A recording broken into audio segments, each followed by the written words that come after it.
What's up, guys? In this video, what I want to do is go over factoring out the GCF by going over 3 examples: a easy example, a medium example, as well as a hard example.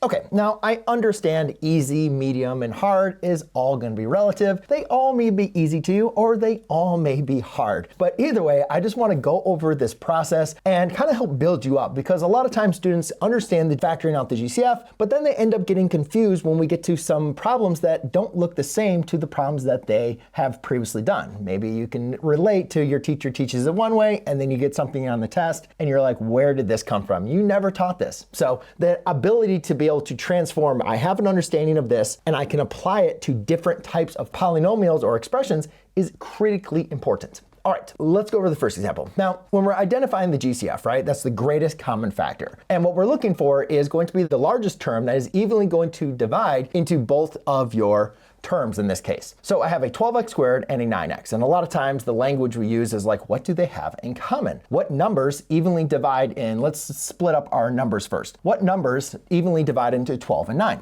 And you might be thinking, well, 3. And is 3 the largest number? Yeah, because you could say 6 divides into 12, but 6 does not evenly divide into 9. 9 divides into 9, but 9 does not evenly divide into 12. So a lot of times we'll just write it up here.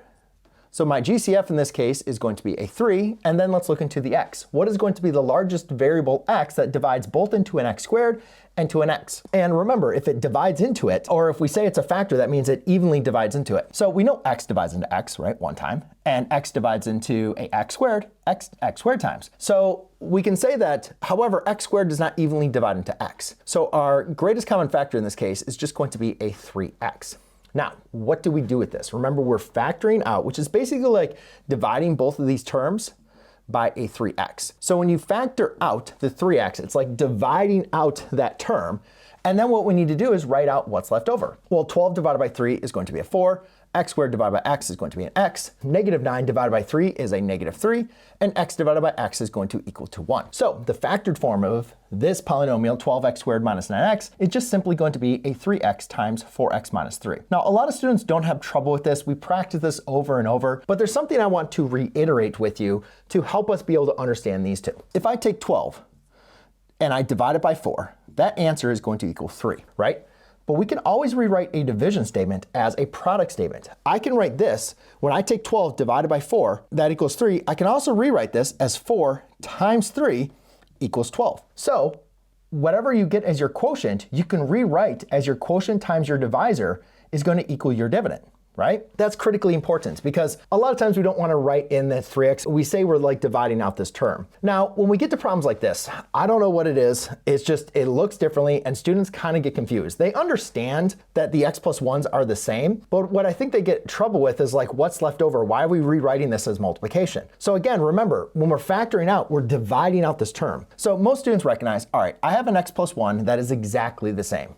I got it. So we rewrite the x plus 1. But then they just get confused on like, why are we rewriting it as multiplication? But again, think about this, guys. You're dividing your term, and whatever your answer is, you can rewrite that as the product. So when I divide both of these terms by an x plus 1, right? I mean, you can write it up there if you want.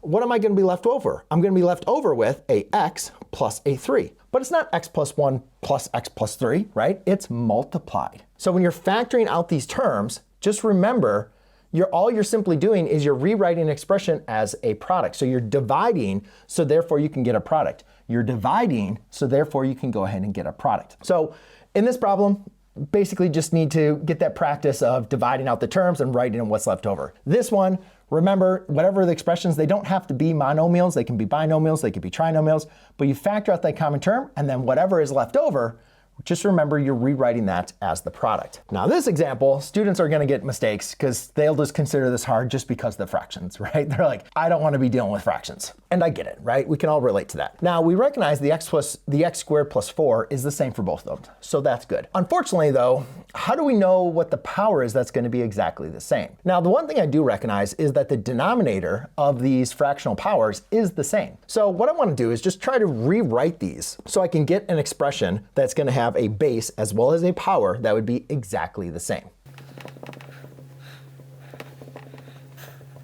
Okay, so what I did is I just rewrote a 3/2 And I said, well, 3/2 is the same thing as a 1/2 times a 3, right? And you can think about it as a 3/1, right? But it's really just 1/2 times 3. Now, is that allowed?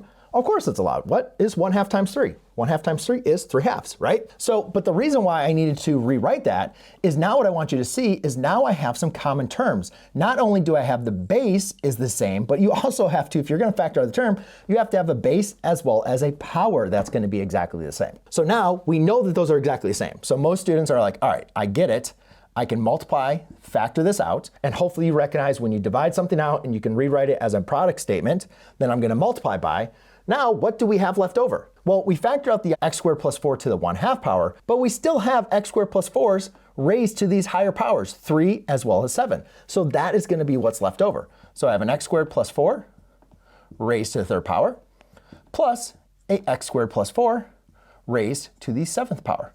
And one last thing is really, really important. You can always go back, ladies and gentlemen, and check your work. If you're not sure if you factor out the GCF correctly, go back and multiply it out. 12x squared minus 9x. Over here, you can multiply these to both terms, x times x plus 1, 3 times x plus 1. And then over here, 1/2 times 3 is going to be x squared plus 4 to the 3/2, and then 1/2 times 7, x squared plus 4 times to the 7/2.